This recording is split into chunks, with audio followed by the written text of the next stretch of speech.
Investment in securities market are subject to market risks. Read all the related documents carefully before investing. मैं दावे के साथ कह सकता हूं कि नसीहत आपको बचपन में 100% मिली होगी कि बेटा कुछ करो या ना करो, होमवर्क समय से कर लिया करो और कुछ पढ़ने की जरूरत नहीं पड़ेगी। एग्जाम में मार्क्स उसी बच्चे के, उसी छात्र के आते हैं जो होमवर्क लगातार नियमानुसार अच्छे से दिल लगा करके करता है। यह बात स्कूल कॉलेज में जितनी सही थी उतनी ही खरी बात आज आपकी ट्रेडिंग में भी लागू होती है। देखिए, अफसोस यह है और इतने वर्षों से लोगों को ट्रेडिंग का प्रशिक्षण देने के बाद बहुत ही अफसोस के साथ यह कहना पड़ रहा है कि बहुत कम ऐसे छात्र हैं जो नियमित अनुशासन के साथ होमवर्क करते हैं। अगर होमवर्क करें तो कभी बाजार में शिकस्त न खानी पड़े। तो कैसे प्रतिदिन बाजार खुलने से पहले होमवर्क किया जाता है, इसका सही तरीका क्या है, किन चीजों का ध्यान रखना है, इस पर आज ये बहुत ही महत्वपूर्ण वीडियो में लेकर के आया हूं। पूरी चेकलिस्ट आपके सामने होगी कि किन चीजों का ख्याल, किन चीजों पर ध्यान आपका बाजार खुलने से पहले बतौर होमवर्क होना चाहिए। तो अगर आप भी एक अच्छे छात्र हैं तो आज के वीडियो को बड़े ध्यान से पूरी तरह अंत तक देखिएगा, नोट्स बना लीजिएगा और यह होमवर्क आज ही से करना शुरू कर दीजिए और आपके भी मार्क्स 100 में से 100 आएंगे।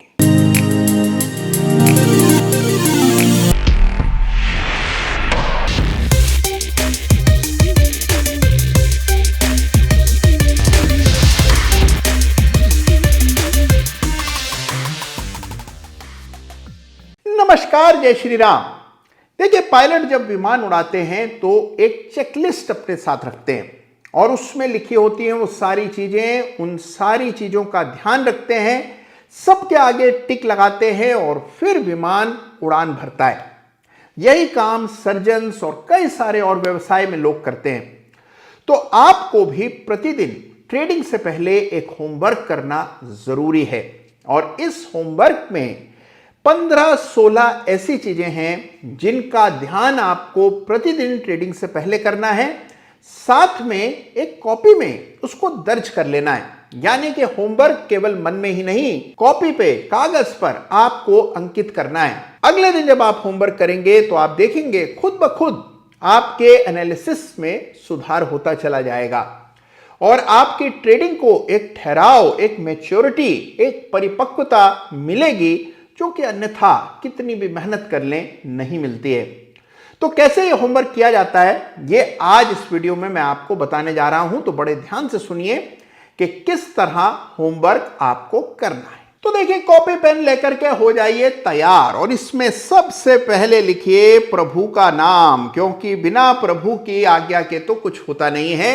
तो प्रभु का नाम लिखिए और शुरू कीजिए होमवर्क। सारे पॉइंट्स मैंने आपको डिटेल में बताए हैं, सबके हिसाब से आपका क्या आकलन है लिखते चले जाएं और यह क्रिया आपको प्रतिदिन करनी है, यानी कि every day after market closes homework complete करें और फिर ही अपनी मेज से उठें और फिर आप देखेंगे कितनी बड़ी तब्दीली आपके रिटर्न्स में आएगी।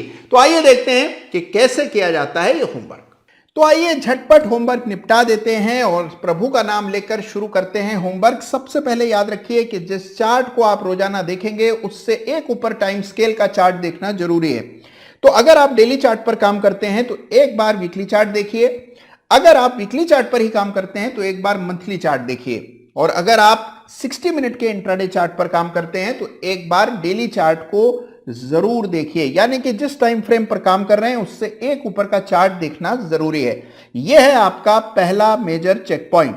15 चीजें हैं जो आपको इस होमवर्क में करनी है, जिसमें पहली चीज है कि आपके चार्ट को एक बड़े टाइम फ्रेम पर जरूर देखिए। यह डेली चार्ट है तो एक बार वीकली चार्ट को जरूर समझिए, देखिए, स्ट्रक्चर समझिए, कोई ब्रेकडाउन तो नहीं हो रहा, ये तमाम चीजें आपको देखनी है।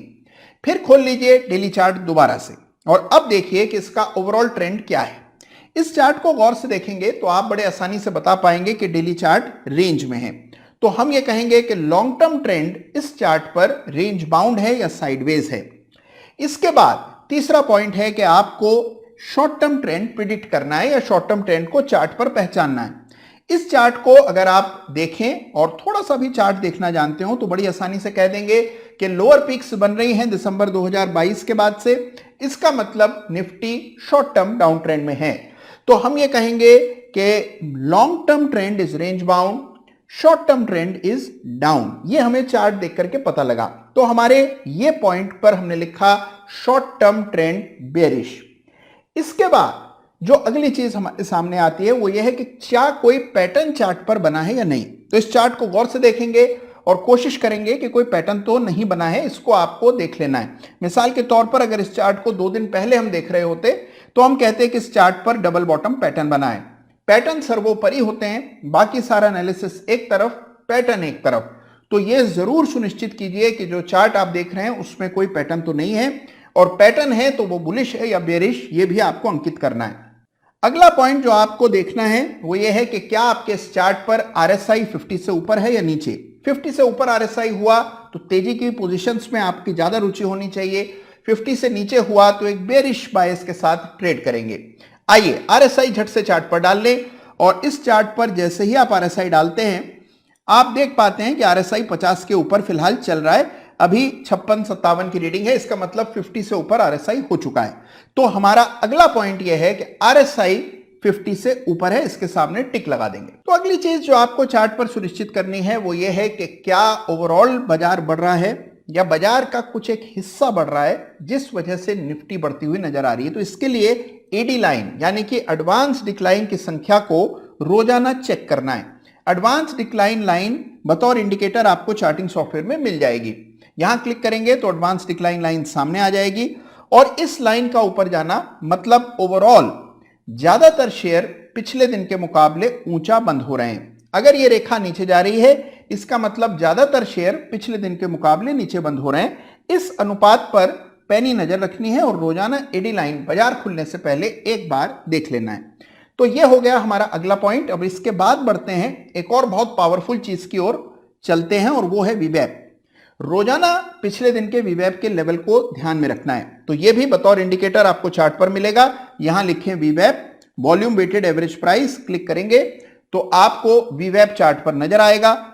जिस दिन आप ट्रेड कर रहे हैं उससे पिछले दिन यानी कि बाजार बंद होने के बाद वीवैप का क्या स्तर था इस पर नजर रखिए। जैसे मसलन जहां ये एग्जांपल में आप देख रहे हैं 17,510 पर इस दिन का वीवैप था, तो इस स्तर को अहमियत देंगे और अगले दिन की ट्रेडिंग में इस स्तर को अपने सामने रखेंगे। इसके नीचे अगर निफ्टी चला जाता है तो मान करके चलेंगे कि एक शॉर्ट टर्म ट्रेंड रिवर्सल हो रहा है।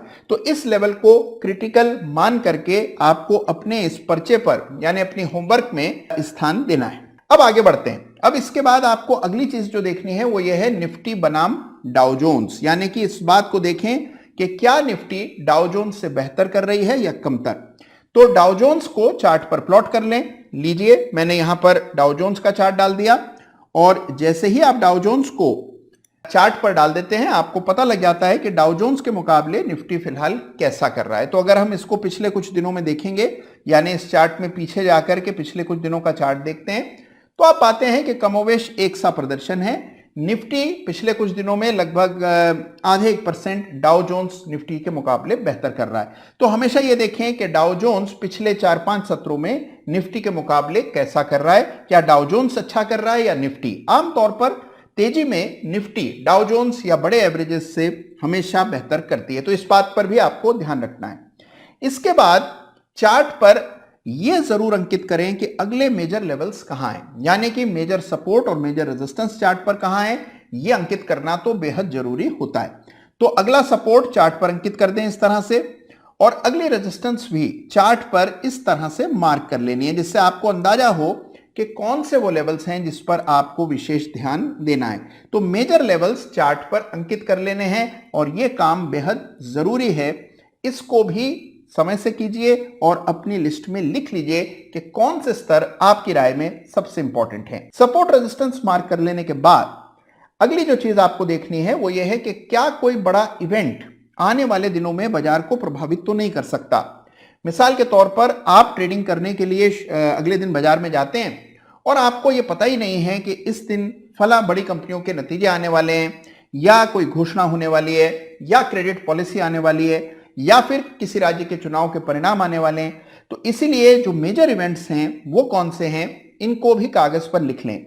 इसके बाद देखिए, जब कभी आप चार्ट देखें, इस बात का ध्यान जरूर रखें कि क्या निफ्टी के चार्ट पर, जब आप निफ्टी का चार्ट देख रहे हो, इस पर बैंक निफ्टी को साथ में प्लेस कर लें। ये लीजिए, मैंने बैंक निफ्टी को साथ में डाल दिया।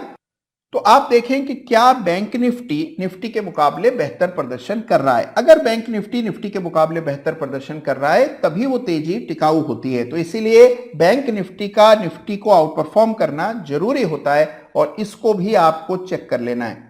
जब आप ये काम कर चुके हों, उसके बाद आपको ऑप्शन चेन खोल लेनी है, क्योंकि ऑप्शन चेन से ये पता लगेगा कि फिलहाल सबसे मेजर ओपन इंटरेस्ट कौन से स्तरों के आप आसपास बना हुआ है। जैसे कि ये देखिए, निफ्टी की ऑप्शन चेन है, निफ्टी के ऑप्शंस हैं, वीकली एक्सपायरी के ऑप्शंस हैं। यहां पर आप देखें कि सबसे बड़ा जमावड़ा किस स्ट्राइक प्राइस के इर्द गिर्द है। तो हम देखते हैं कि 17,500 की कॉल में भीषण ओपन इंटरेस्ट दिख रहा है। इसी तरह से अगर पुट के हिसाब से देखें तो एट द मनी से ऊपर जो सबसे ज्यादा ऑप्शन स्ट्राइक का कंसेंट्रेशन है वो 17,700 पर है। तो हम कहेंगे कि बाजार के लिए जो मेजर लेवल्स हैं वो 17,500 और 17,700 है, ऑप्शन चेन डेटा को ध्यान में रखते हुए। यानी कि ऑप्शन स्ट्राइक के हिसाब से सबसे ज्यादा ओपन इंटरेस्ट कहां है, इसकी भी टोह ले लेनी है और वो स्तर भी आपको अपने होमवर्क कॉपी में लिख लेने हैं। इसके बाद ये देखें कि सबसे आउट परफॉर्मिंग सेक्टर कौन से। तो जब कभी आप बाजार को देखें, हमेशा पिछले ही दिन ये तय कर लें कि सबसे अच्छा सेक्टर कौन सा चल रहा है, किसके शेयर्स ज्यादा अच्छा प्रदर्शन कर रहे हैं। सबसे खराब सेक्टर कौन सा चल रहा है, इसकी भी आपको मालूमात होनी चाहिए। तो जो सेक्टर बाजार को आउट परफॉर्म कर रहा है, एक एग्जांपल बतौर मान लेते हैं कि निफ्टी आईटी इंडेक्स बाजार को आउट परफॉर्म कर रहा है। हो सकता है किसी और दिन आप निफ्टी एफएमसीजी को आउट परफॉर्म करते हुए देखें या निफ्टी पीएसयू स्टॉक्स को आउट परफॉर्म करते हुए देखें। तो कौन से सेक्टर पिछले दिन बाजार को आउट परफॉर्म कर रहे थे, ये भी अपनी कॉपी में लिख लें। कौन से सेक्टर अंडर परफॉर्म कर रहे हैं वो भी आपको लिखने हैं। अब ये पता कैसे लगेगा, इसके लिए तमाम सेक्टर के चार्ट्स एक एक करके खोलने पड़ेंगे। जैसे अगर आप निफ्टी आईटी इंडेक्स का चार्ट खोलते हैं और उसका प्रदर्शन निफ्टी के बनिस्पत देखते हैं, पिछले कुछ दिनों में आईटी का मूवमेंट देखते हैं और साथ में निफ्टी का मूवमेंट देखते हैं, तो आपको अंदाजा होगा कि कौन सा सेक्टर निफ्टी को आउट परफॉर्म कर रहा है और कौन से अंडर परफॉर्म कर रहे हैं। तो ये बात भी बिल्कुल साफ अपनी होमवर्क कॉपी में लिख लें। और फिर अंतिम बात जिस पर आपको ध्यान देना है और सबसे मुद्दे की बात वही है कि पूरे बाजार में जो स्टैंड आउट चार्ट्स हैं, वो चार्ट्स जो सबसे अच्छे लग रहे हैं, जिनके जो बाजार से, निफ्टी से, तमाम इंडेक्स से बेहतर प्रदर्शन कर रहे हैं, जहां क्लियर ब्रेकआउट्स हैं, वो चार्ट कौन से। तो जो भी आपकी फहरिस्त है, मान लीजिए आप 100 शेयर्स ट्रैक करते हैं, 50 करते हैं, 200 करते हैं, उन तमाम शेयर्स में आपके लिए सबसे शानदार चार्ट फिलहाल कौन सा है, पिछले दिन के डेटा के हिसाब से कौन सा है, इसको भी आपको होमवर्क कॉपी में अंकित कर लेना है। तो कुल मिलाकर ये वो 15 चीजें हैं जो बतौर होमवर्क प्रतिदिन आप करें तो आपकी ट्रेडिंग में जमीन और आसमान का फर्क पैदा होगा। तो होमवर्क कर लेने के बाद आपकी सूची भी कुछ इस तरह लगनी चाहिए, यानी कि सारे पॉइंट्स और उनके सामने सारे आंकड़े एक कागज पर लिख ले और इस कॉपी को रोजाना जरूर देखें। यानी जब आप अगले दिन का होमवर्क करें तो पिछले दिन कौन से लेवल्स लिखे थे, कौन से चार्ट्स आउटस्टैंडिंग लग रहे थे, निफ्टी डाउ जोन्स के मुकाबले कैसा कर रही थी, ये तमाम चीजें पिछले दिन का भी चेक करिए और फिर नए सिरे से आज का होमवर्क प्रारंभ कीजिए। तो देखिए, ये ट्राइड एंड टेस्टेड तरीका है एनालिसिस को बेहतर करने का। अब देखिए, होमवर्क करने में मेहनत तो जरूर लगती है, लेकिन जो मेहनती छात्र होता है वही लंबी दूरी तय करता है। तो अगर आप भी मेहनती छात्र हैं तो आज से ही होमवर्क शुरू कीजिए। तो कैसा लगा ये वीडियो आपको मेरे साथ जरूर साझा कीजिएगा। क्या आज का ये वीडियो देखकर स्कूल कॉलेज के पुराने दिन याद आ गए? अगर आ गए हों तो जरूर लिखिएगा। होमवर्क करना आज ही से शुरू कीजिएगा। नेक काम करने में देर नहीं करनी चाहिए। ख्याल रखिएगा अपना। जय हिंद, जय भारत।